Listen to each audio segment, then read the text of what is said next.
Hola chicos, ¿qué tal?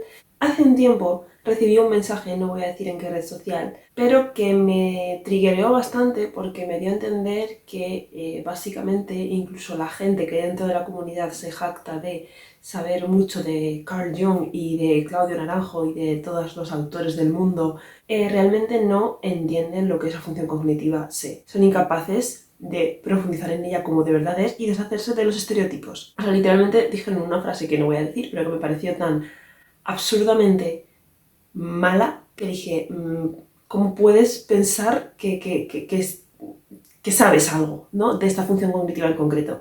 ¿Y qué pasa? Que como hay tan poca representación de gente C dominante o sea auxiliar que divulga sobre estos temas, al fin y al cabo la teoría que se va haciendo respecto a cómo es C es básicamente gente de otras funciones cognitivas, generalmente bastante opuestas, que dicen C es así porque yo me he encontrado con gente C en mi vida que es así. Y es como, ya que yo soy SFP y lo tengo bastante claro, me parece que he de emplear mi canal para divulgar acerca de cómo es realmente ser C dominante y C auxiliar, porque yo creo que de las malas interpretaciones que hay acerca de C dominante y C auxiliar es de donde surgen muchos prejuicios del tipo C dominante no puede ser X eneatipo, esta clase de tema no interesa a los C y cosas así. Es como, no tiene nada que ver una cosa con otra. Voy a entrar en materia y contaros 5 cosas que la gente normalmente asocia a C porque comprenden mal lo que es C y no son C. Ser bueno en los deportes. Ser bueno físicamente en general, en bailar, en todo eso. A ver, vale, esto es matizable porque sí que es cierto que un C dominante o auxiliar bien entrenado y dirigido hacia ese propósito puede ser muy ventajoso para adquirir una maestría en esa clase de cosas. Pero en mi opinión tiene mucho más que ver la inteligencia kinestésica. No hay que asociar para nada ser un C dominante a que se te den bien los deportes o siquiera tener una buena inteligencia visual espacial, por ejemplo. O sea, yo soy malísima, yo siempre voy en dirección contraria a lo que me indica el mapa, en plan fatal, pero entiendo que lo asociéis a eso cuando no tenéis mucha conciencia de cómo es ser de verdad, ¿no? Porque se asocia como solo a los 5 sentidos y entonces eso se te tiene que dar bien sí o sí. Es como, no, eso es inteligencia kinestésica. 2. La impulsividad, la temeridad o el gusto por el riesgo, ¿vale? O sea, la función cognitiva como tal, C, más que impulsiva, es impaciente y reactiva, porque es una función de acción y de respuesta rápida. Pero la gente confunde eso con impulsividad cuando no lo es. Impulsividad es más bien tomar decisiones a la ligera sin tener en cuenta varias variables, ¿no? Sin tener en cuenta las consecuencias, etc. Y yo creo que generalmente se asocia más a decisiones, a toma de decisiones que tú haces y actúas de esa forma, ¿vale? Mientras que C, digamos que la naturaleza intrínseca de C no es impulsiva o temeraria. De hecho, el resto de funciones cognitivas extrovertidas, es decir, T, N o incluso F, pueden ser bastante impulsivas y temerarias, casi igual que cualquier C dominante, ¿vale? La diferencia es, como he dicho, que C se asocia a una clase de respuestas rápidas en movimiento. Capto estímulo, contesto al estímulo, ¿vale? Pero no necesariamente es una reacción impulsiva. Es algo, digamos, que de forma natural sabes cómo responder a esa clase de actos.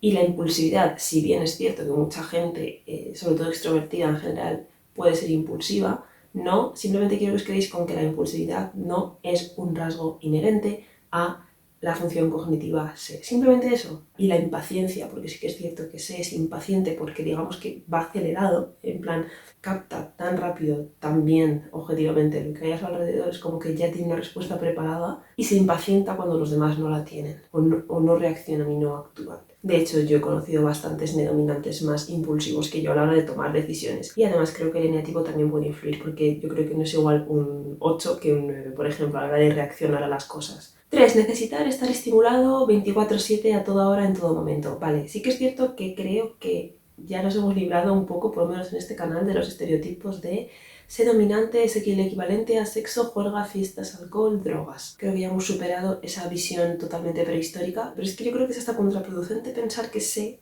dominante es una función que necesita estar estimulada, en plan que necesitamos estar todo el tiempo estimulados y haciendo cosas. Yo creo que lo confundís mucho con la gula del eneatipo 7, para que luego haya gente que diga que sé dominante y 7 es totalmente contrario, porque unos son intuitivos, los otros son sensoriales, cuando literalmente mucha gente confunde rasgos de los 7, es decir, la necesidad de estar estimulado continuamente, con ser dominante. Ser dominante y ser auxiliar no es necesidad de estar estimulado 24/7. Y os diré más y os diré por qué me parece contraproducente, y es que Se ya está conectado a la realidad de la forma más directa, rápida y objetiva posible.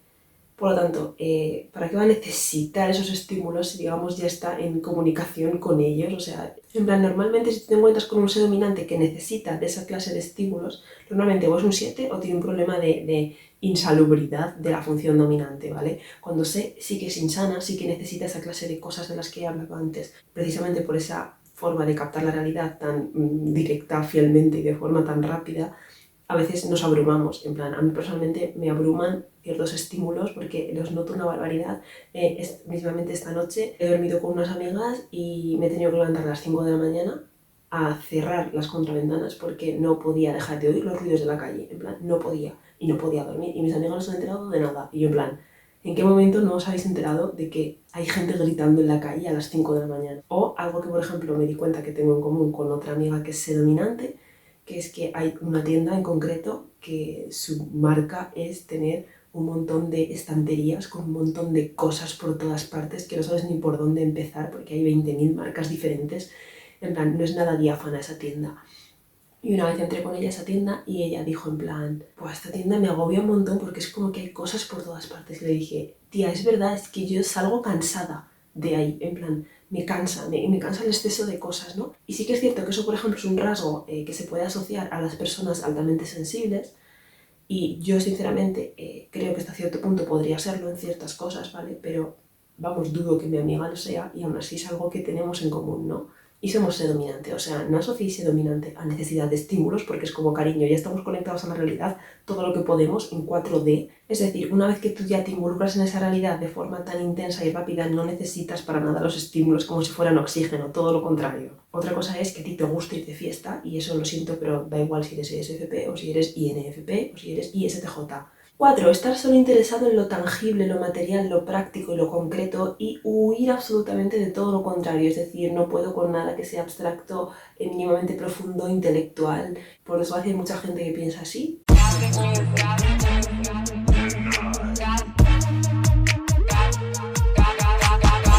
Los dominante no les interesan esas clases de conceptos porque son dominante y entonces solo les interesa lo que pueden tocar, ver, oír y oler. El MBTI como tal es una teoría bastante abstracta con las funciones cognitivas y cariños, aquí estoy, llevo años hablando de esto y es posiblemente uno de los campos de conocimiento, si no el que más, en el que más me he involucrado de forma más profunda. ¿En qué momento se asocia que lo sé dominante huyen de todo este intelectualismo abstracto, etc.? Vale, os cuento por qué viene esta concepción y por qué está mal. Aunque la preferencia cognitiva de sé es la realidad tangible, eso no significa que los sé odiemos y huyamos de todo lo intelectual y lo abstracto. Simplemente significa que percibimos esa realidad y respondemos a ella con mayor facilidad, mayor naturalidad, mayor agilidad, es decir, a todo lo que son estímulos concretos. Pero en ningún lado tu función cognitiva determina tus intereses, tus hobbies, tus gustos, por qué cosas te interesas, y si a los sé no les interesaran los temas abstractos, yo no estaría aquí. Y bueno, por ejemplo, mi hobby favorito es escribir, quiero decir, de tangible tiene algo, pero quiero decir, tampoco es la actividad más sensorial ever. A lo que me refiero es que al final depende de la persona, las inquietudes intelectuales que tiene, incluso de la crianza, de lo que sus padres le han intentado inculcar muchas veces, o incluso las ganas de esforzarte en salir de tu zona de confort y hacer cosas que digamos, pues eso, por ejemplo, pues como si un ni dominante quiere bailar de repente, ¿qué pasa? Que no puede porque es inferior y no maneja bien su cuerpo y los sentidos y la información concreta. Pues no, si un ni dominante quiere bailar, que baile. Pues igual, si un ser dominante quiere escribir un libro de filosofía, que lo haga. O sea, no hay ningún tipo de nada que lo impida. De hecho, acordaos perfectamente de que SE y NI trabajan juntas. Son dos caras de la misma moneda. Conclusión, un SE puede estar perfectamente interesado en temas abstractos. La única asignatura en la que saqué un 10 en los dos últimos cursos del instituto fue filosofía y luego en el examen de selectividad, en el examen de acceso a la universidad, también volví a sacar un 10 en filosofía. Y es que la filosofía me gusta. Pero ¿qué pasa? Que me gustó más cuando tuve un profesor que me la supo explicar bien. Llegó un punto que a mí me gustaba más que a mucha gente intuitiva de mi clase. O sea, asimismo es cierto que manejarnos únicamente en terrenos súper conceptuales nos resulta extraño, nos resulta un poco incómodo porque es como, vale, pero dame una aplicación práctica, vale, pero ponme un ejemplo práctico, pero ponme un ejemplo concreto, ¿no? Pero una vez tú lo haces, ya está, o sea, puedes seguir con la conversación abstracta perfectamente, no cortocircuitamos. 5. No pensar nunca en el futuro, no pensar en las consecuencias de nuestros actos. La gente tipifica ni como tiene planes de futuro, entonces es ni. Sinceramente, prefiero a la gente que tipifica por letras que a la gente que tipifica por funciones cognitivas pero no las entiende bien, porque ya es como... Básicamente esto es mentira, porque el principal problema de los sé dominante es que les falta una visión clara. Pero eso no significa que no tengan objetivos y planes ante la vida. Por ejemplo, muchos sé dominante de hecho son eneatipo 3, es uno de los eneatipos más comunes para los sé dominante, tanto ESFP como ESTP, y son personas que tienen súper claro lo que quieren ser o a dónde quieren llegar. Diferencia con ni dominante o los T, etc. tal, que no buscan llegar a ese objetivo a través de un plan de 85.000 pasos que tienen que seguir minuciosamente antes de pasar a la acción.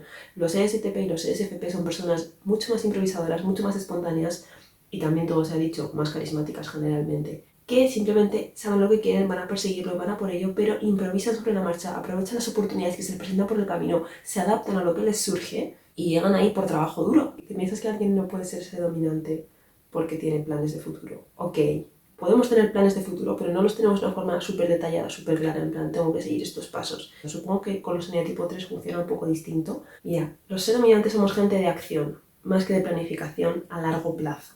Y ya está, es lo único. ¿Pero eso significa que no pensamos en el futuro? No, cariño, no, mi ciela. Los sé nos adaptamos muy bien físicamente y reactivamente, es decir, a la hora de responder y de tener soluciones y tal, al presente, pero nuestra mente está mucho en el futuro. El eje de ni, sé, está bastante en el futuro. Es una oscila entre presente y futuro, ¿vale? Y entonces sí que siento que pensamos mucho en el futuro.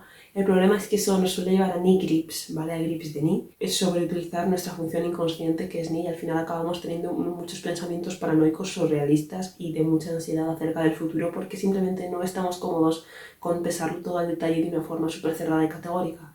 Y ya está, pero pensamos en el futuro igualmente, o sea, un sé dominante que no piensa en el futuro, que solo piensa en el presente y no piensa en las consecuencias de sus actos, es simplemente un sé dominante insano. Ya está. Un ejemplo, cuando yo terminé la carrera, la gran mayoría de la gente, como digamos que era lo seguro, cogió y se hizo un máster de lo que fuera o directamente se metió a unas prácticas de no sé qué. Y yo en plan, yo no tenía claro qué quería hacer. Y los máster que había en mi ciudad a mi alcance eran una basura. Y dije, antes que hacer un máster que no sé para qué me va a servir, que no sé para qué lo voy a hacer, que no estoy segura de que quiero hacerlo, prefiero partirme el lomo y trabajar en lo que me vaya saliendo y cuando tenga clarísimo de qué quiero hacer el máster, lo hago. Pues Susana terminó haciendo el máster 5 años o 4 años después de sacarse la carrera, cuando ya todo el mundo tenía el máster, porque encontré el máster que de verdad tenía ganas de hacer y tenía un propósito, ¿vale? Y quiero decir, ahí noté también mi ni, en plan, es que no voy a hacer algo que no me sirva para algo, en plan, que no yo tenga las ganas y la necesidad de hacerlo de verdad, un propósito. Y si tuve que esperar, pues esperé, punto. Y durante esos años no supe qué iba a hacer, pero simplemente tenía la certeza de que en algún momento iba a encontrar un máster que me iba a gustar de verdad y que iba a merecer la pena hacerlo. ¿Y qué pasó al final? Pues que tuve razón. ¿Y eso cómo se consigue? Pues pensando en el futuro, pero no sobre planificándolo.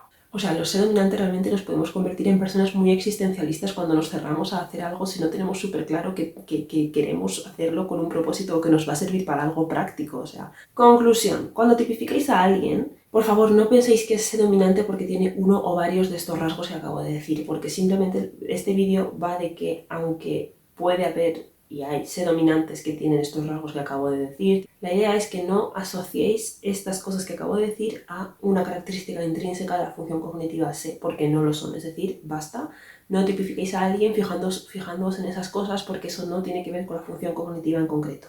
Y además es que esto no solo son estereotipos, sino que asumen que sé dominantes, que sé es una función que vive permanentemente en la adolescencia, inmadura y con traits insanos, cosa que en muchas otras funciones cognitivas prácticamente en casi ninguna sucede, cosa que solo le sucede a sé.